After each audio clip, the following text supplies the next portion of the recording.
¿Qué tal, amiguitos? Muy buenas noches, tardes o días. El día de hoy les traemos una nueva historia, de la cual no le quiero dar ningún avance a nadie, porque quiero que se sorprendan. Lo único que les puedo decir es, no jueguen con los oráculos. Vamos a escuchar esta historia. Comenzamos. El Conde Morat, vamos a contar una historia que me sucedió pues hace un tiempo, no tiene mucho, unos 4 o 5 años. Yo trabajaba en un ministerio público al norte del país y trabajaba yo el turno nocturno. Al norte del país pues se sabe que se está viviendo pues una oleada bastante difícil de inseguridades en todas las ciudades, en todos los poblados pequeños, ¿no? Entonces pues estábamos en esto de que era una noche precisamente como por esta temporada de diciembre, que hace mucho frío. Las noches en el norte del país pues, son frías en diciembre, enero. Entonces, pues era una noche que no había nadie. Nosotros estábamos cubriendo el turno nocturno, que es cuando estamos, preparándonos por si alguien necesita levantar una denuncia, hay una emergencia, alguna situación, pues la gente tenga algún lugar a donde recurrir a solicitar apoyo, justicia, etcétera. Entonces, ya en este momento, pues nos estaban dándole a como las 2 de la mañana. No estábamos escuchando a nadie. Y era un silencio toda la noche. Era extraño. De pronto, pues, el viento iba y venía. Esos vientos que pues parece que silban, que se meten entre las hendiduras de las puertas, de las ventanas, entre los árboles. Al pasar el viento se oye como un silbido, bastante tétrico si se pone uno a pensarlo, ¿no? Da miedo. Entonces, pues yo lo que les quería contar es de que como eso de las 2 de la mañana, pues estábamos revisando todo, papeles, acomodando folders, pues al no tener mucho que hacer ni gente que atender, entonces estábamos ordenando todo nuestro pedacito de oficina, ¿no? Las mesas, las carpetas, todo esto, ponerlo en orden y pues tratar de tener lo más recogido todo posible, ¿no? Entonces, como les decía, pues ya son como las 5 de la mañana. No, perdón, no. Son las 2 de la mañana.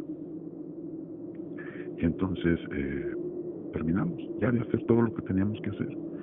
Y a esta hora, uno de los compañeros nos empieza a contar más o menos de qué trataba una investigación que estaba leyendo. Y entonces de esto salió a tema, pues, no, que él tenía unas historias igual, así, paranormales, y nos empezó a contar historias de miedo, ¿no? De terror, cosas que le habían pasado a él, a sus amigos, familiares, etcétera. Entonces nosotros llegamos a este punto en el que pues ya nos hicimos de plática y todos contando sus experiencias y tal. Entonces me toca a mí, le dije, no, pues yo no creo en esas cosas, nunca me ha pasado nada anormal ni nada. Entonces me dice, ok, entonces nunca te ha pasado nada, ¿no? Le digo, nunca, yo no creo en eso. Dice, entonces no te molestaría jugar a la Ouija y preguntarle a los espíritus cosas y eso. Le dije, pues me daría igual realmente, pues si ahí se presenta algún día la oportunidad, pues tal vez sí. Dice, es que yo en mi coche tengo una Ouija, entonces voy por ella y ¿qué te parece que le empezamos a jugar? Entonces pues accedí, ¿no? Porque no tengo por qué retractarme ni nada, yo no creía en ese momento en nada de eso. Entonces trae la tabla, a su coche trae la tabla y nos fuimos a una bodeguita, pues las cámaras no nos estén filmando ahí que estamos utilizando el tiempo en otras cosas, ¿no? Entonces nos fuimos a la bodeguita de papelería y ahí apagamos la luz. Este cuate traía velas, traía toda la parafernalia, todo listo, ¿no? Entonces fue cuando yo me puse a pensar, bueno, pues ¿qué onda, no? O sea, ¿por qué viene tan preparado con esto, no? Entonces ya nos pusimos ahí a apagar la luz, a acomodar la tabla, arrimamos unas cajas de papelería para sentarnos cada quien, todos alrededor. Entonces pues ya me dice a mí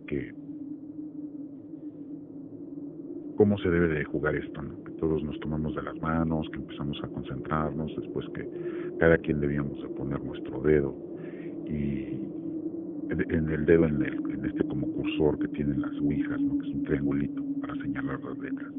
Entonces ya pusimos los dedos, todos, cada quien puso su dedo y empezamos a hacer preguntas.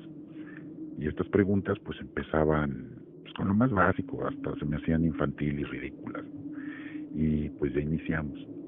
Entonces para esto cada quien hacía sus preguntas y pues la tabla para mí no se movía, ¿no? Entonces este compañero me dice, ahora sí te toca, pregunta algo. Entonces yo recordando, eh, me, me di cuenta de que pues tenía un par de años que una tía de nosotros pues había perdido la vida en unas circunstancias bastante extrañas, bastante difíciles de creer, ¿no? Entonces se me ocurrió preguntar, eh, y le pregunté a la tabla, quiero saber si está aquí mi tía, vamos a decir mi tía Rosita, ¿no? Entonces pregunté y de inmediato se fue el cursor hacia la palabra sí. Y dije, bueno, me están cotorreando, ¿no? Me están vacilando aquí. O ya dije que no creo, me quieren espantar. Entonces, pues ya les estoy yo contando que, pues realmente de estas personas, de mis compañeros, nadie sabía el caso de mi tía. O sea, no éramos compañeros de trabajo, pero yo no soy persona que ando contando todas mis intimidades de mi casa o de mi familia. Entonces nadie de ellos sabía que yo tenía una tía Rosita, por ejemplo, ¿no?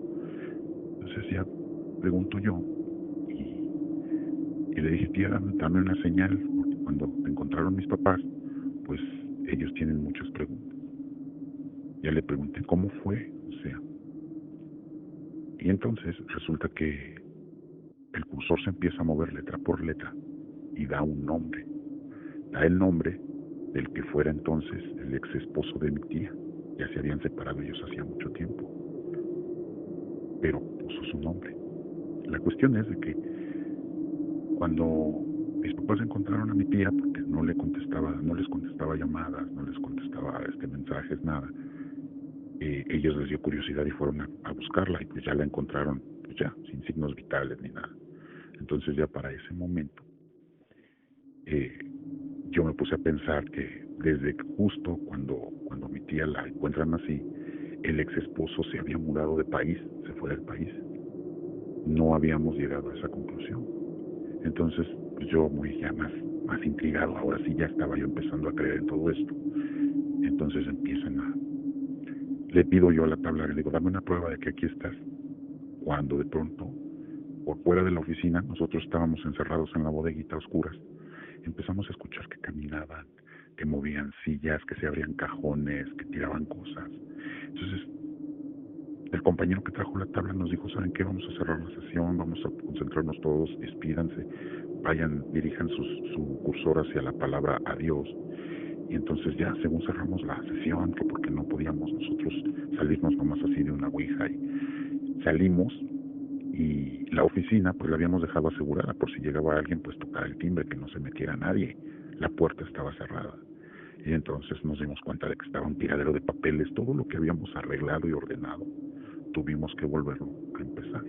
Aquí la cuestión es que después de esta sesión, pues yo vivo solo y empecé a sentirme observado dentro de mi casa, empecé a escuchar ruidos afuera, empecé a escuchar voces, empecé a escuchar así, pues cosas que nunca me habían pasado antes. Entonces, pues esto es para recordarles que la Ouija no es un juego y que antes de que la ocupen, si es que van a jugarla, tomen en cuenta que es muy, muy peligroso. Esto no es un juego. Deberían de evitar la ocasión si es que pueden hacerlo. Le agradezco al Conde Murad la oportunidad y pues me da mucho gusto que hayan escogido mi historia y espero volver pronto a contarles algunas otras experiencias que he tenido después. ¿Qué les pareció esta historia, amiguitos? ¿Alguna vez han jugado con algún oráculo, como las cartas o como la tablita con letras? Si han jugado y han recibido alguna de las experiencias paranormales que les cuento de vez en cuando. Mándenme su historia. Y por favor, no jueguen si no saben con lo que se meten.